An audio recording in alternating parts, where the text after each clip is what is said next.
This week we've begun a new series about the power of your words, how to use your words more effectively to communicate with others, both practically and biblically. You know, the Bible says your words are spirit in their life.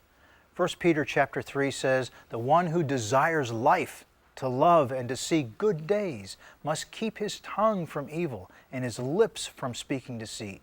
He must turn away from evil, do good, seek peace and pursue it, for the eyes of the Lord are toward the righteous, and his ears attend to their prayer, but the face of the Lord is against those who do evil.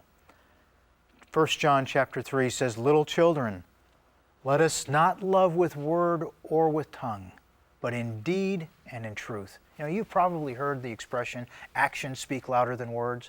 Don't just say something. Do what you're talking about. Don't be a hypocrite by saying one thing and doing another. Your words are powerful. They can bring blessing or cursing. They can bring life or death. They can bring victory or defeat. Words may be small, but they have a big effect. They're like hinges on a door. It's amazing how big, heavy doors can be turned so easily if they have hinges.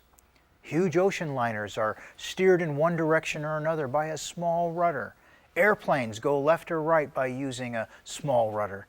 Just in the same way, your words are powerful. You can use your words in the Spirit to bring about the result that you desire. Here's an example of how Jesus used his words. In John chapter 11, you read the story about Jesus and Lazarus.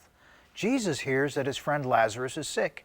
When he hears that, he deliberately stays where he was an extra 2 days. Why? Why didn't Jesus immediately go heal Lazarus? The reason is that Jesus had an even greater miracle in mind. Lazarus' sister sent word to Jesus, Lord, the one you love is sick. And when he heard this, Jesus said, this sickness is not unto death. No, it's for God's glory, so that God's Son may be glorified through it. Later in the story, Jesus would tell his disciples, our friend Lazarus is asleep. Jesus knew full and well that Lazarus was dead, but he said, I go to wake him. You know, by the time Jesus got to Bethany, where Lazarus had been for 4 days now, Martha, Lazarus' sister, came running to Jesus and said, oh, if you had just been here, my brother would still be alive. Jesus told her, your brother is going to rise again. Jesus came to the tomb and said, take away the stone. You know, when Jesus looked up, he said some very interesting words. Father, I thank you that you have heard me, and I knew that you always hear me. But I said this for the benefit of the people standing here, that they may believe that you sent me. You know, when Jesus said this, he called out in a loud voice, Lazarus, come out! And Lazarus, who was dead, came out, hands and feet wrapped with strips of linen and a cloth around his face. Jesus said to them, take off the grave clothes and let him go. You know, it's so interesting for me to read what Jesus said. Father, I thank you that you have heard me. You heard me when I said this sickness is not unto death. You heard me when I said he was just sleeping. You heard me when I said I go to wake him. You heard me when I said your brother will rise again. Jesus sent his words out ahead of himself. He used them as a tool to accomplish a purpose. My friend, you can use your words as a tool to accomplish a purpose.